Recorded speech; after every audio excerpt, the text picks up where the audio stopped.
الحمد لله نحمده ونستعينه ونستغفره ونؤمن به ونتوكل عليه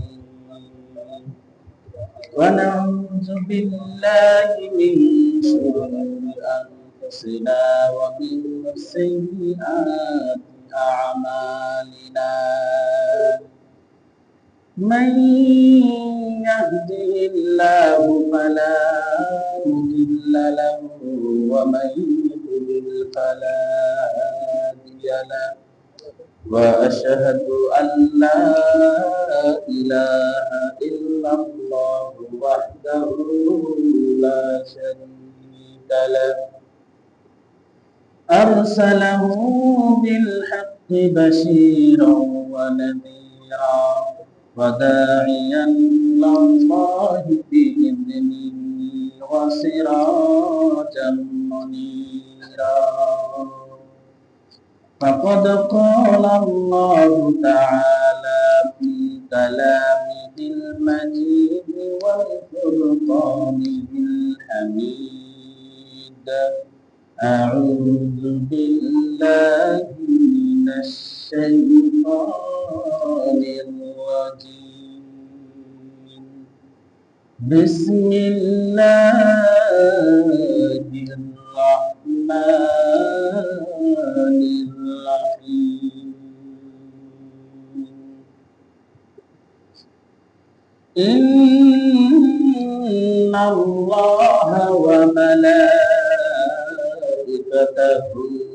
يصلون على النبي يا أيها الذين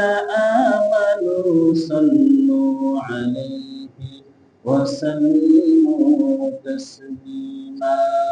صدق الله العظيم قال النبي صلى الله عليه وسلم إياكم والحسد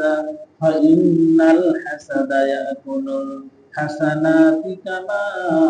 تأكل النار الحطب أو كما قال عليه الصلاة والسلام সমস্ত প্রশংসা ও হামদ বারি তাআলা মহান রব্বুল কারীমের দরবারে যে আল্লাহ তাআলা রব্বুল আলামিন আমাদের সকলকে হাসপাতালে না রেখে অসুস্থ না রেখে সুস্থ অবস্থায় তার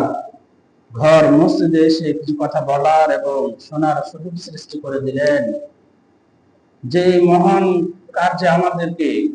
অংশগ্রহণ করার তৌফিক দিলেন সে মহান রব্বুল কারীমের দরবারে আমাদের অন্তরের অন্তঃস্থল থেকে বলছি আলহামদুলিল্লাহ।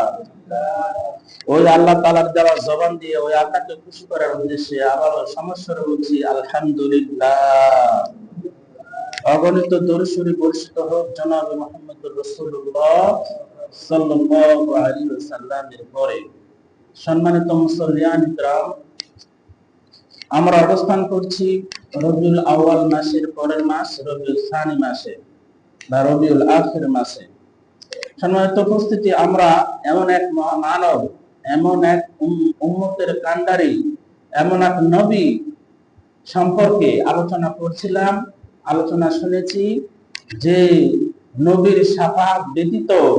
কেউ জান্নাতে যাইতে পারবে না, বলি সুবহানাল্লাহ। তাই বলে আমরা ওই নবীর অহংকার করে যদি বেঁচে থাকি আর ওই নবীকে অনুসরণ না করি, ওই নবীর জীবন আদর্শ এবং তার সিরাতুন নবী, তিনি আমাদেরকে যে পথ নির্দেশনা দিয়ে গেছে, আমরা যদি সেই পথ নির্দেশনা অনুপাতে না চলি তাহলে আমাদের নবী আমাদের জন্য কিছুই করতে পারবে না। কারণটা হলো আল্লাহ পাক রব্বুল আলামিন বলেন وامتازوا اليوم أيها المجرمون।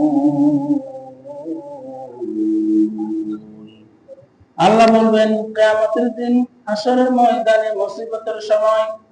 আল্লাহ বলবে ওয়ামতাজুল ইয়াওমা আইয়ুহাল মুজরিমুন, যারা তোমরা পাপী বান্দা ছিলে, যারা আমি আল্লাহর দিক নির্দেশনা তোমরা ফলো করতে না, আমি আল্লাহর নামাজ পড়তে না, আমি আল্লাহর কাজ জাকাত ভালো কাজ তোমরা করতে না,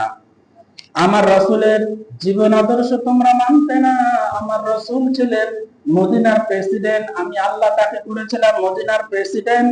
তোমরা